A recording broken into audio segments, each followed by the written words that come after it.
మామ నీకు దండం పెడతా, నన్ను జైలుకి పంపు. పిచ్చిగిన పట్టిందా? నేను చెప్పేది విన్నాక నువ్వు కూడా అదే అంటావు. ఎందుకు అక్కడ 5 గంటలు పెడతారా?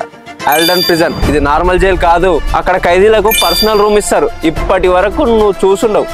ఆ రూమ్ లో కిచెన్, సోఫా, బెడ్రూమ్, టీవీ అచ్చం ఫ్లాట్ లో ఉన్నట్టే ఉంటది. ఈ జైల్లో యోగా చేయొచ్చు, జాగింగ్ ట్రాక్ ఉంటది పెద్దది, జిమ్ చేయొచ్చు, నీకు నచ్చిన స్పోర్ట్స్ ఆడొచ్చు. ఇండియన్ ఫెసిలిటీస్ నేను చదివిన స్కూల్లో కూడా లేకుండా కదరా. కుకింగ్ చేయొచ్చు, ఒకవేళ నీకు కుకింగ్ రాకపోతే కుకింగ్ క్లాసెస్ కూడా చెప్తారు. పెద్ద మ్యూజిక్ స్టూడియోనే ఉంది మామ. నువ్వు గిటార్ పట్టు, తబలా కొట్టు, ఏదైనా కొట్టు. అరే మా ఇంట్లో కూడా లేవురా ఇన్ని అన్న ఫెసిలిటీస్. ఇక్కడ నువ్వు జాబ్ కూడా చేయొచ్చు, లైక్ మెకానిక్, గ్రాఫిక్ డిజైనర్ వగేరా. అక్కడ సూపర్ మార్కెట్ కూడా ఉంటది. నువ్వు ఏదైనా తాగు, తిను, కొను, free free free. Crazy. Government ప్రతి ఇయర్ ఒక్కొక్క ఖైదీకి 80 lakhs ఖర్చు చేస్తుంది మామ. మా ఇంట్లో 10 రూపాయలు ఇయ్యరు మామ నాకు. PS4, PS5 వీడియో గేమ్ ఆడొచ్చు మామ. అరే మా ఇంట్లోనే ఆడనియర్రా గేమ్లు. క్రేజీ. ఇంతకీ ప్లాట్ ఎక్కడ మామ?